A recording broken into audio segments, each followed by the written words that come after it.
Hi, day 101. Day 101.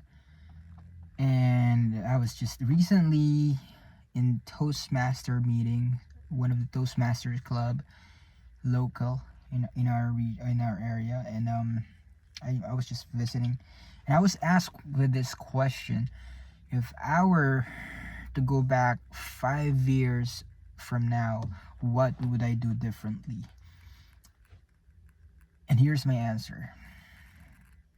If I would go back 5 years ago, what I'd do differently, the one action that I would do differently is chasing failure.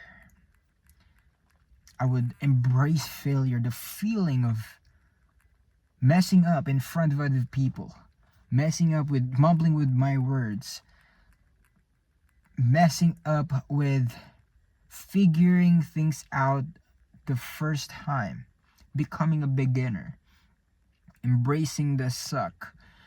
And part of the reason is because chasing more failures allows me to be able to try more things instead of me hesitating and doubting myself and holding myself back from taking action, because perfectionism is quite being common these days, where we put ourselves in a box where perfection is all there is. But there's more than that outside of it. We have to embrace becoming a beginner. We have to embrace being laughed at. We have to embrace uncertainty and the nerves. I know it's nerve-wracking, especially for the people who are scared of public speaking, and especially if you don't have anything inside your head and you're blank, you went in blank. And that's okay. It's not the end of the world. It's you're not gonna die because of it, hopefully.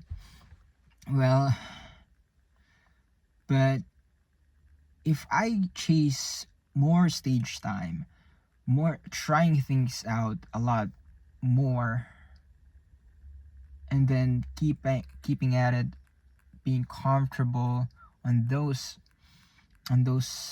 nerves and on those humiliation and embarrassment, basically becoming vulnerable and accepting myself in a way that I am a person who can fail, instead of I am a person who is all polished, never make any mistakes, especially when in my speeches. But right now I'm trying to embrace, not I'm trying, I am embracing the fact that I could fail, I could mess up, and thinking at the same time, thinking ahead of what the return on failure is going to be. Because if you think about it, in a decade, trying to focus on one thing and then failing over and over, and eventually figuring it out.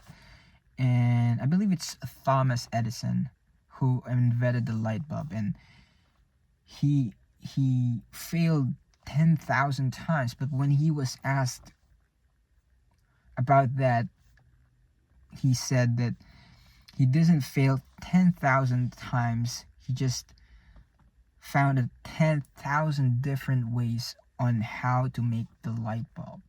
And how powerful is that? It's a change of perspective on failure.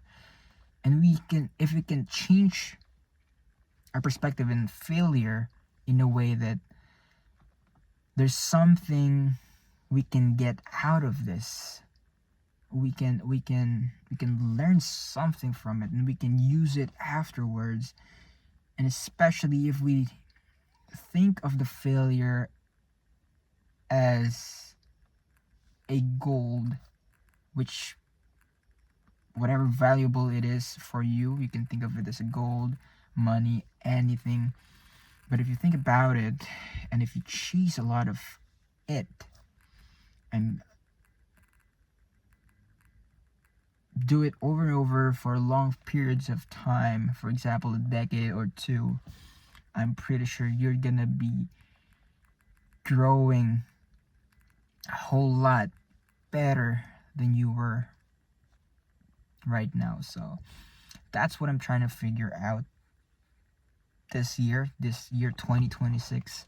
And I'm gonna lessen my hesitation and doubting about myself, and accepting that I could fail, I can flop each time that I am in the stage, and I could be intentional about failing as well, because I know that there's gonna be a return on it. There will be a return on investment for it. So that's what I'm gonna do 5 years from now if I were to go back. So here's my challenge to you. Just every day find one thing that you are super scared to do, but you really want to do it, and then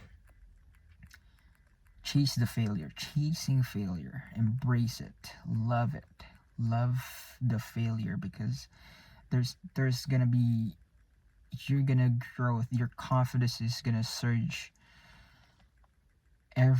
Almost everything that you want to do comes from the failure. So yeah, if you never fail a lot, that means you haven't tried a lot. So it's better to try a lot of things than not failing and then keeping yourself in a mediocre stage. So bye for now.